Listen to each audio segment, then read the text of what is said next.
Ano po ngayon? Ano po bang April? Biyernes Santo. So sa atin po, sa Pilipinas, marami na akong nagpe-penitensya, no? So, dito po, sino po nagpenitensya na? Wala naman po, no? Kasi alam na po natin kung sino yung nagpenitensya sa ating buhay. Amen po ba? Kapon po, nakapanood ako nung nung nagpipenitensya, grabe. Sabi ko nga, nung Eli, tingnan mo to, oh. Halos umiyak na yung pinupukpok eh. No? Napakahirap. But sa buhay po natin, kung i-realize natin, wala po talagang makakakaya nung ginawa ng ating Panginoon. No? Kung tutusin, yung pako nga, maaaring hindi ka na mabuhay dun eh. No? Yung pangalang, kasi sa panahon ng mga Romano, kung tutusin, kapag ikaw ay makasalanan o inihagis ka na dyan sa gitna ng mga tao, babatuhin ka na nila. Talagang kung ano na yung iaano nila sa'yo. Ganun po, no? But sa buhay natin, sinasabi rito, the death of Jesus Christ, ang kahulugan ng kanyang sakripisyo. Sa buhay po natin, ano po ba ang kahulugan ng sakripisyo ng Panginoon? Maaaring, no, meron tayong nasasabi sa ating mga sarili. Ang kahulugan ng sakripisyo sa akin ay ganito. Sa akin, iba rin po yung kahulugan. No? Maaaring hindi magkakaparehas. But in spiritually, alam ko parehas tayo niyan. Na po, alam natin kung ano ang kahulugan ng sakripisyo ng ating Panginoon. Yun ay ang maligtas tayo. Amen po? Amen po ba? Okay po. Pray po tayo. Lord, maraming salamat po dahil patuloy ka nandyan para sa amin. Lord, bigyan mo ako ng karunungan nagmumula sa iyo. I-guide ako, Panginoon, ng Holy Spirit. Lord, patuloy ka, Panginoon, na mangusap. Lord, sa iyong mga salita. Lord, naway ang mga makikinig nito, Lord, ay makita ang iyong kabanalan at hindi ako, Panginoon. Tago mo ako sa iyong likuran, Panginoon, at ang iyong liwanag lamang, Panginoon, ang patuloy na maglinis sa kanila, Lord. In Jesus' mighty name we pray. Amen.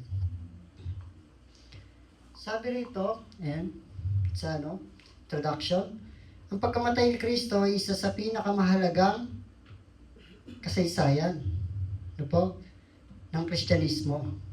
Amen po. Pinakita nito ang sukdulang pagmamahal ng Diyos sa sangkatauhan kung saan inialay ni Jesus ang kanyang buhay upang tubusin sa kasalanan ng tao sa pamamagitan ng kanyang sakripisyo sa krus. Nagkaroon ng pagkakataon na ang lahat ay mapatawad at magkaroon ng bagong buhay.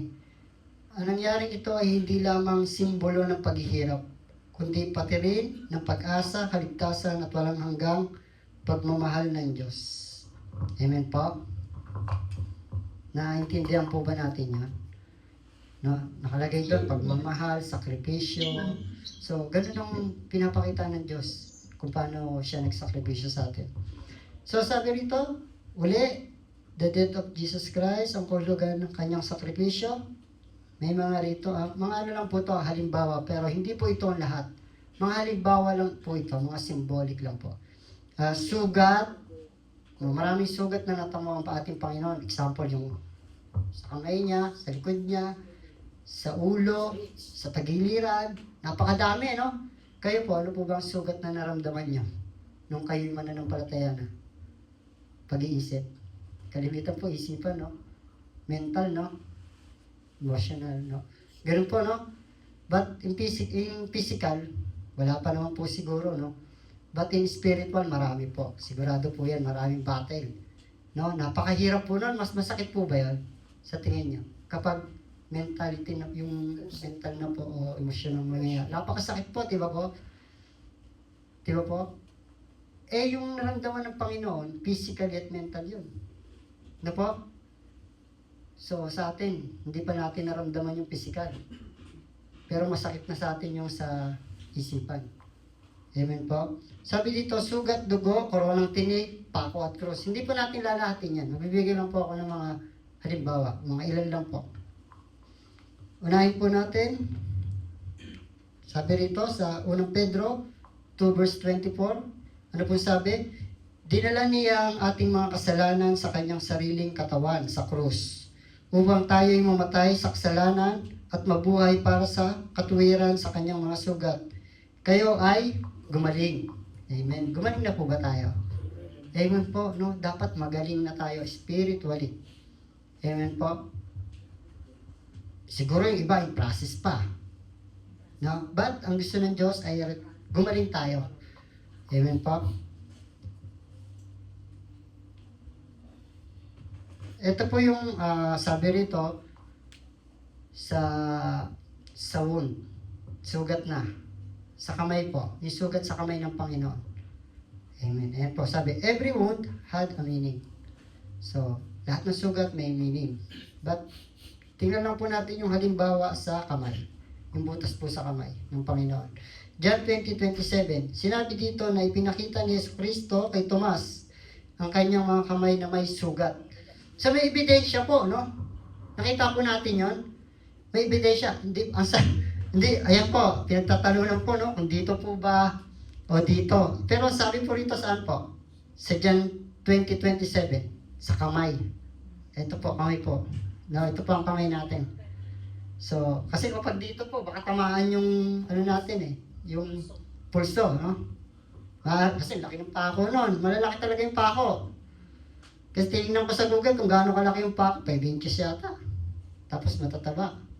Dito po sa kamay. Amen po. Sabi rito, ang sugat sa kamay ni Kristo ay sumisimbolo ng sakripisyo.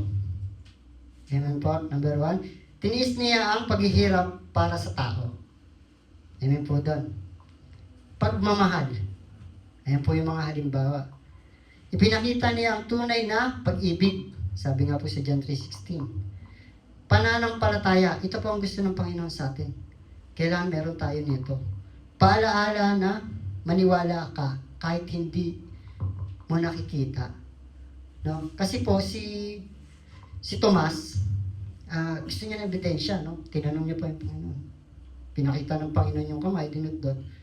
Kapag po tayo napunta sa langit, sa tingin niyo po kaya, makikita natin yan. No? Medyo palaisipan po, no?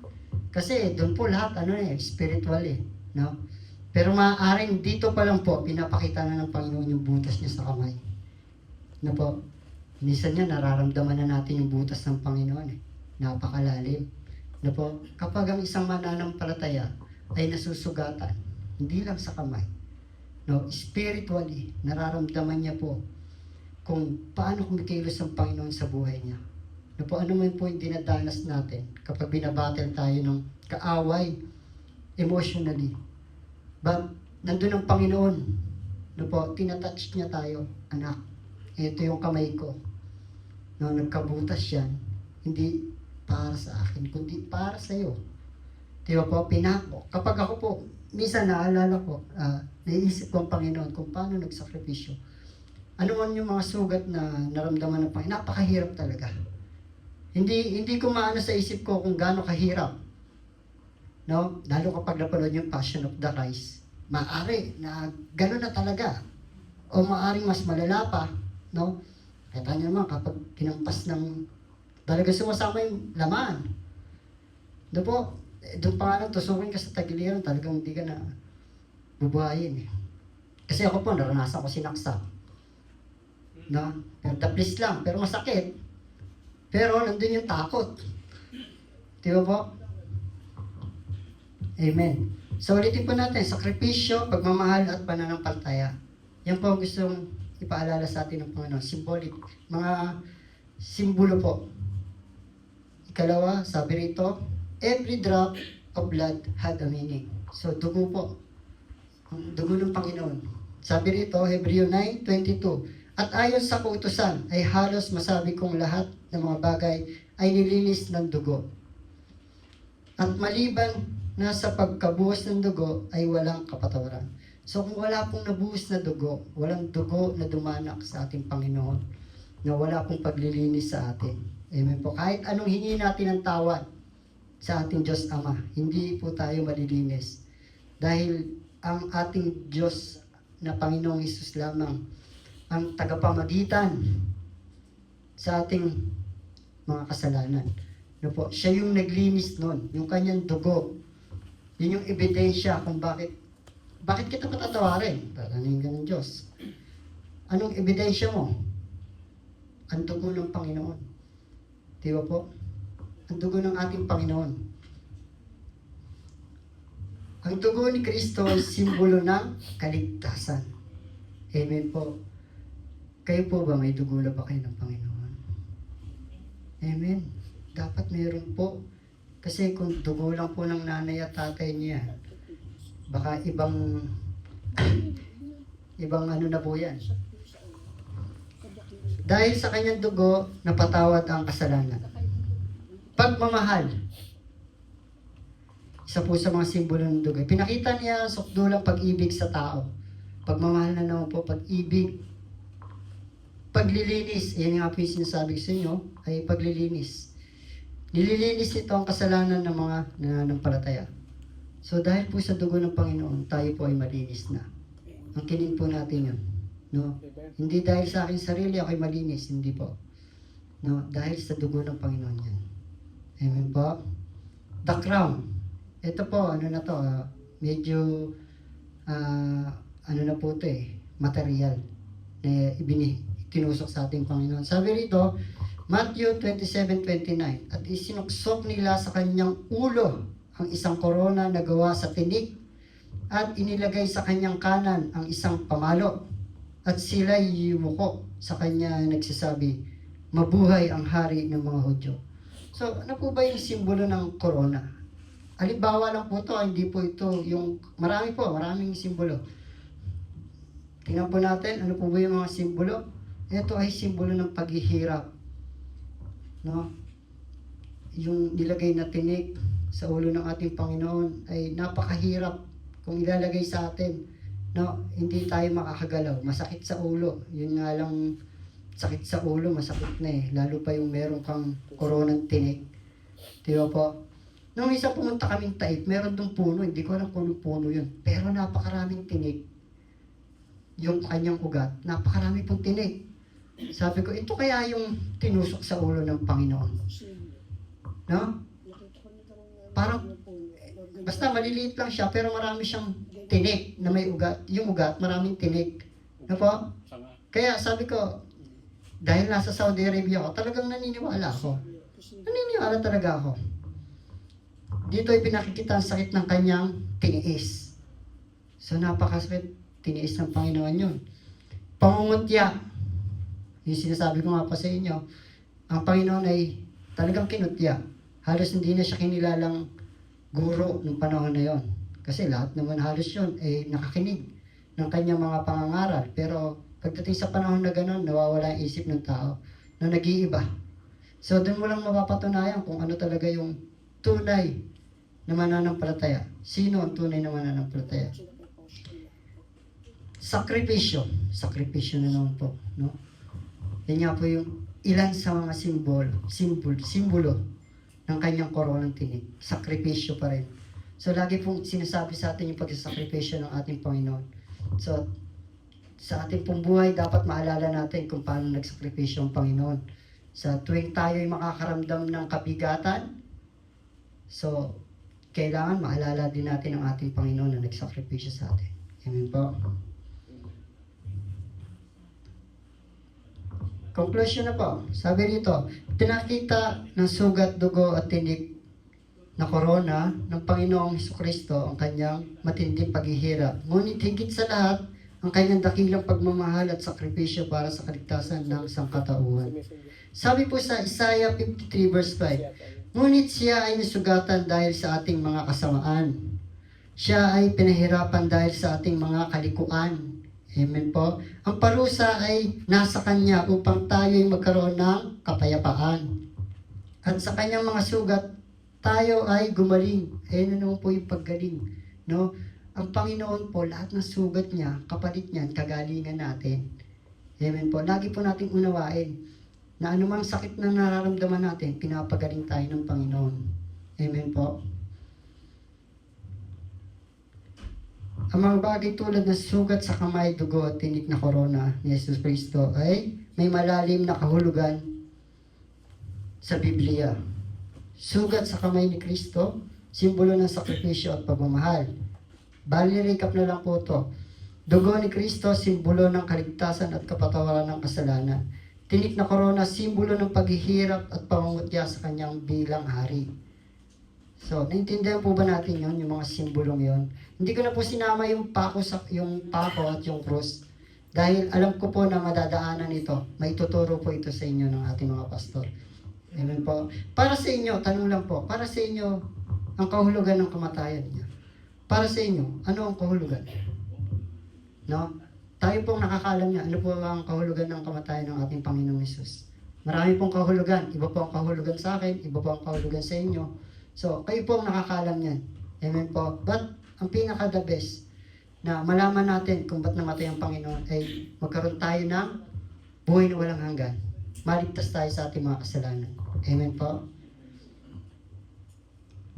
Praise God. To God be the glory po and praise. Lord, muli ka namin pinupuri, pinapasalamatan. Lord, salamat sa iyong kamatayan dahil kami niligtas mo muli. Panginoon, na sa iyong pagkabuhay ay binuhay mo rin kami, Panginoon. Lord, ikaw ang ebidensya, Panginoon, ng tunay na kaligtasan, Panginoon, ng aming buhay. Lord, wala kami makakaya sa mundong ito kung wala ka sa amin. Alam ko, Panginoon, na nandirito kami. Lord, na nakarating dito, Panginoon, ang binhi na inihasik mo noon pa. Lord, napakalayo ng binhi, Lord, na narating mula kay Peter hanggang sa panahon ngayon ay nandirito na, Panginoon. Lord, alam namin, Panginoon, na hindi mo kami iiwanan. Ano man ang iyong pagsasakripisyo ay hindi basta-basta. Hindi ito basta lamang. May kahulugan ito, Panginoon, sa aming mga buhay. Lord, salamat dahil pinatunayan mo, Panginoon, na kahit bilang tao sa mundong ito, Panginoon, mapapagtagumpayan mo, Panginoon, ng bawat pagsubok ng buhay upang kami maligtas. Hallelujah, Lord. In Jesus' mighty name we pray. Amen. Amen.